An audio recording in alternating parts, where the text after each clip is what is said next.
चला तर hi friends, तर मी आज तुमचं स्वागत करते माझ्या या चॅनलमध्ये आणि घेऊन आली आहे तुमच्यासाठी the ethics value education standard 7th या पुस्तकाचं एक्सप्लॅनेशन.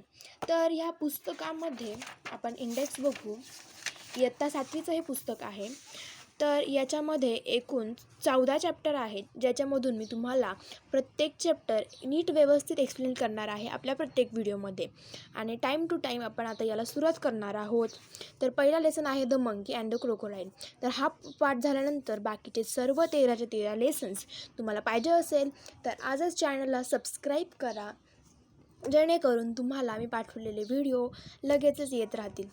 तर चला सुरुवात करूया आपल्या ह्या लेसनला. The name of the lesson is The Monkey and the Crocodile. The Monkey and the Crocodile.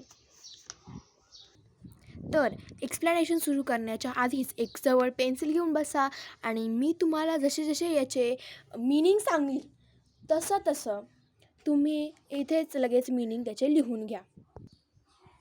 चला आता सुरुवात करूया. तर आधी आपण याचं डिस्क्रिप्शन वाचणार आहोत.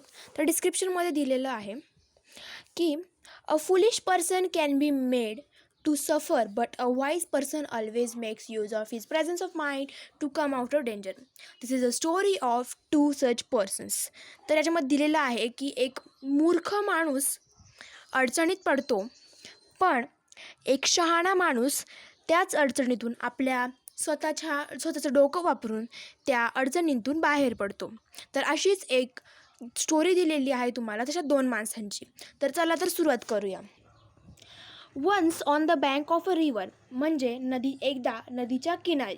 अ monkey made a home for himself in a tree laden with fruit. एका माकडाने आपल्या स्वतःसाठी एका झाडावरती घर बांधलं, जे की पूर्ण फळांनी असं गच्च भरून गेलं होतं, जडलेलं होतं. He left in it happily eating to his heart's content the fruit of his choice. आणि तो तिथे खूप आनंदाने राहत होता, त्याच्या आवडीचे फळ खात. हार्ट्स कंटेंट म्हणजे काय, तर आवडीचे फळ. The monkey was happy but lonely and wanted a companion to talk to and share the fruits with. तर ते माकड खूप एकटं होतं आणि त्याला एक कंपॅनियन म्हणजे कंपनी देणारा म्हणजे सोबती पाहिजे होता. तो त्याच्यासोबत बोलेल आणि त्याच्यासोबत तो फ्रूट शेअर करू शकेल. But there was no one around. पण तिथे आजूबाजूला कोणीही नव्हतं. नॉट इवन अनादर मंकी, दुसरं माकडसुद्धा नाही. Till one day a crocodile appeared on the river side. तसंच एका दिवशी एक मगर त्याच नदीकिनारी आली. अपियर्ड म्हणजे येणे, दिसणे. Hello there said the monkey. तर त्या क्रोकोडाईलला माकड बोललं, hello, do you live in this river? Would you like to eat some fruit? तू ह्याच नदीत राहतोस का आणि तुला काही फळं खायला आवडेल का? Good morning replied the crocodile politely. म्हणजे क्रोकोडाईलनी त्या माकडाला रिप्लाय दिला, गुड मॉर्निंग, शुभ सकाळ, नम्रपणे. I did come here in search of food for myself and my wife. मी इथे माझ्या बायकोसाठी आणि माझ्यासाठी अन्न शोधण्यासाठी आलेलो आहे. Nice of you to offer me fruit. तुझ्याबद्दल खूप चांगलं वाटतं आहे की तू मला फळांसाठी विचारलं. The monkey plucked some from the nearest branch and threw them out.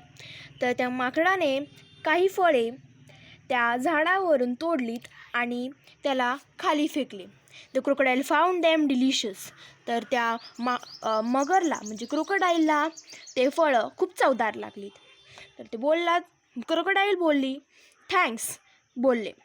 May I have some on my next visit. मग मला असं वाटतं की माझ्या पुढच्या भेटीलाही मला अजून अशी काही फळे मिळतील. Certainly as many as you like and some for your wife too. माकड बोललं की ठीक आहे, जेवढे तुला आवडतील आणि जेवढे तुझ्या बायकोलाही आवडतील. Do come again, I am rather lonely here. तर परत ये, मी इथे एकटाच आहे. The crocodile visited the monkey regularly and ate the fruits which his host threw down. आणि ते क्रोकोडाईल पुन्हा येऊ लागलं आणि ते फळ खाऊ लागलं जे त्याचं होस्ट खाली फेकायचं. होस्ट म्हणजे काय, तर ते झाडावरती बसलेलं माकड. He took some to home for his wife. आणि काही फळे तो त्याच्या बायकोसाठी सुद्धा घरी येऊन जात असे. The monkey and the crocodile वर नाव द बेस्ट फ्रेंड्स. आणि माकड आणि क्रोकोडाईल आता बेस्ट फ्रेंड्स झाले होते. They talked and were never tired of talking. ते बोलायचे आणि त्यांना बोलण्यामध्ये कधीही थकवा जाणवत नव्हता. They talked about birds and animals, about the villages nearby and the difficulties villagers faced in raising good crops for lack of rain. तर ते कशाबद्दल बोलत असायचे तर पक्ष्यांबद्दल, प्राण्यांबद्दल आणि आजूबाजूच्या गावांबद्दल आणि गावामधले जे विलेजर्स म्हणजे गावकरी आहे ते ज्या कठीणाईंपासून सामना करत आहे due to the lack of rain, म्हणजे पाण्याच्या कमतरतेने त्यांचं जे उत्पन्न कमी येत होतं त्याचे जे खूप अडचणी होत्या ज्याच्यापासून ते फेस करायचे म्हणजे याचा तो सामना करायचे त्याच्याबद्दल अशा डिफिकल्टीज म्हणजे अशाच. One day the crocodile stayed with the monkey longer than usual. आणि एके दिवशी ते क्रोकोडाईल त्या माकडासोबत खूप वेळ थांबलं जे की ते इतर वेळेस थांबायचं. His wife was annoyed waiting and waiting managing the little crocodiles that had just been hatched. आणि त्याची जी बायको होती ती त्याच्यावर चिडली होती थोडीशी कारण ती खूप वेळपासून थांबलेली होती, खूप वेळपासून त्याची वाट बघत होती. आणि त्याचे जे लिटल क्रोकोडाईल्स म्हणजे छोटे जे क्रोकोडाईल्स होते, छोटे जे मगर होते त्यांना मॅनेज करत म्हणजे त्यांना सांभाळत जे की आत्ताच हॅच केले होते. She said, who is this friend of yours you are so fond of. आणि तिने विचारलं की हा कुठला तुमचा फ्रेंड आहे जो तुम्हाला खूप आवडतो. Oh he is very nice monkey he replied. तर ते क्रोकोडाईल त्याच्या बायकोला म्हणालं की तो एक खूप चांगला माकड आहे. He lives on fruit tree. He sends fruits for you every day. You don't expect me to climb trees do you. आणि तो एका फळाच्या झाडावर राहतो आणि तोच तू रोज तुझ्यासाठी फळं पाठवतो आणि तुला वाटतं की मी झाडावर चढू शकेल. A nice monkey I am sure replied the wife with obvious sarcasm. आणि त्याच्या बायकोने त्याला रिप्लाय दिला की एक चांगला मंकी, मला तर खात्री आहे. आणि सार्कॅझम म्हणजे काय की एक अपोजिट फिलिंग जे आपल्याला वाटतं त्याच्या अगदी अपोजिट दुसऱ्याला वाटते. If you ask me this monkey should be my food. आणि जर तुम्ही मला विचारलं तर हेच माकड माझं अन्न असू शकेल. I want to eat his heart so much. आणि मला त्याचं हृदय खायचं आहे. What a foolish thing to say. किती मूर्खपणाची भावना आहे ही. Shouted the crocodile. क्रोकोडाईल तिच्यावरती ओरडून म्हणाला.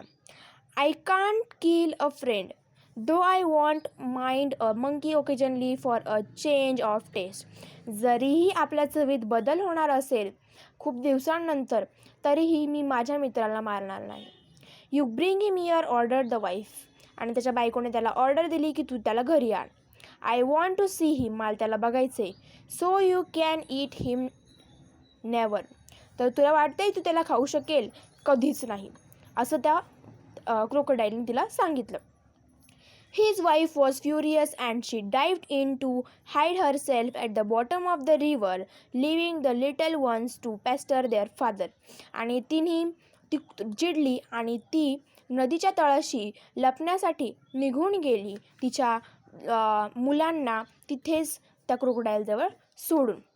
The crocodile was in a serious dilemma. आणि तो क्रोकोडाईल एका अशा सिच्युएशनमध्ये होता, अशा परिस्थितीमध्ये होता की त्याला कुठली तरी एकच गोष्टी चूज करायची होती, त्याची बायको किंवा त्याचा मित्र. He loved his wife and was very fond of his friend too. तो त्याच्या बायकोवर प्रेम करायचा आणि त्याला त्याचा मित्रही खूप आवडायचा. Finally he decided to be on the side of his wife. आणि शेवटी त्याने डिसाईड केलं त्याच्या बायकोच्याच साईडनी जाण्याचं, म्हणजे त्याच्या बायकोचंच म्हणणं ऐकण्यासाठी. She was his life partner after all. कारण ती त्याची लाईफ पार्टनर म्हणजे त्याची अर्धांगिनी होती. I know it's a sin to betray a friend. मला माहिती आहे की आपल्या मित्राला धोका देणं ही खूप चुकीची गोष्ट आहे. But I have no choice. माझ्याकडे कुठल्याही प्रकारचं ऑप्शन नाही आहे. he said to himself, तो स्वतःलाच म्हणाला. I'll invite the monkey home and hope for the best. मी त्या माकडाला घरी बोलावेन आणि काहीतरी चांगलं होण्यासाठी मी विश करेल, होप करेल. My wife wants you over for a meal, dear friend, said the crocodile when he visited the monkey next. आणि तो क्रोकोडाईल त्या माकडाला म्हणाला की माझ्या बायकोला तुला जेवणासाठी बोलवायचं आहे घरी, असं त्या क्रोकोडाईलनी त्या माकडाला सांगितलं जेव्हा तो त्याला पुढच्या वेळेस जाऊन भेटला. You must come home with me today. आणि तू आज माझ्या घरी ये माझ्यासोबत. With pleasure said the monkey. I am no swimmer but can ride we on your back and they sit out. आणि विथ प्लेजर तो मंकी बोलला की मला पोहता येत नाही पण मी तुझ्या पाठीवर बसून येईल. आणि ते तिथून निघाले.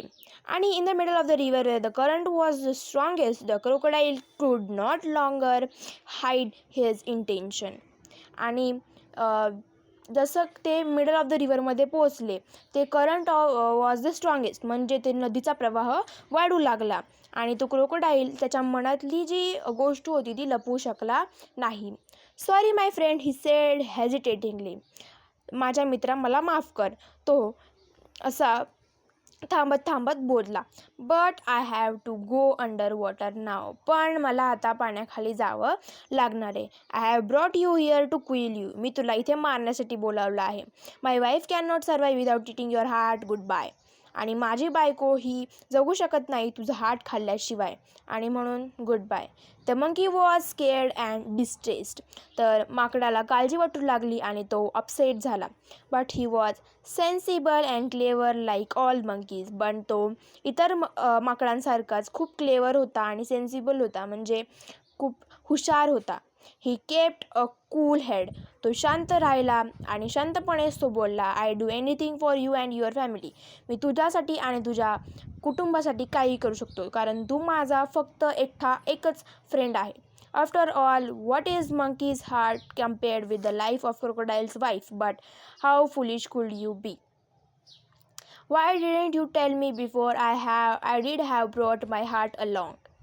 आणि शेवटी आपण एका माकडाचं हृदय एका क्रोकोडाईलच्या वाईफच्या आयुष्यासोबत कम्पेअर करू शकत नाही. आणि तो किती फुलिश असावा. तुम्हाला हे आधी का नाही सांगितलं.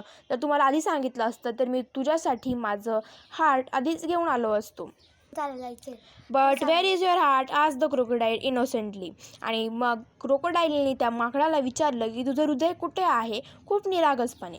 I thought you carried it all the time. मला वाटलं की तू ते दरवेळेस प्रत्येक वेळी ते सोबत घेऊन फिरत असतील. Of course not. तो बोलला नक्कीच नाही.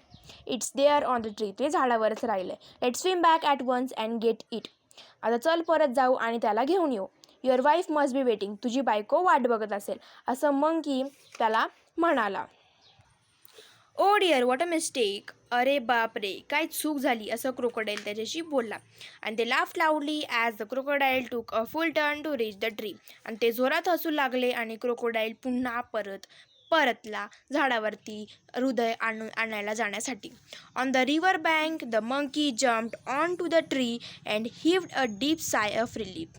आणि नदीच्या किनारी गेल्यावरती तो माकड होता तो झाडावर चढला आणि त्यांनी श्वास सोडला निर्धेचा. जसं आपण एखादी गोष्ट करून झाल्यानंतर करतो तसं त्याने केलं. He plucked a fruit or two from the nearest branch and throwing them down said, let your wife have some fruit rather than my heart. Fresh fruits are good for mind and body. Goodbye friend, and if you don't mind, you won't meet again. आणि त्याने झाडावरतून काही फळे तोडली आणि त्याने खाली टाकली आणि तो बोलला की तुझ्या बायकोने काही फळं खाल्ली पाहिजे माझ्या हृदयाशिवाय. आणि फ्रेश फ्रूट्स म्हणजे जे चांगले टवटवीत कवळे जे फळं असतात, छान जे पिकलेले जे फळं असतात ते आपल्या आरोग्यासाठी आणि मनासाठी खूपच चांगले असतात. त्यामुळे गुड बाय फ्रेंड. आणि जर तुला काही हरकत नसेल तर इथून पुढे तुम्हाला परत कधीच भेटू नको. The crocodile sad and wiser shed a few tears with which were genuine, and turned back to go home. He was in a hurry to tell his wife with a thing or two. आणि तो crocodile तो उदास झाला आणि त्याच्या डोळ्यातून काही अश्रू निघू लागले जे खूपच जेन्युइन म्हणजे रिअल म्हणजे खरे होते. आणि तो परत घरी परतण्यासाठी निघाला त्याच्या बायकोला ही गोष्ट सांगण्यासाठी की काय झालं. थँक्यू. सो असंच बघत राहा आपला चॅनल आणि फॉलो करा.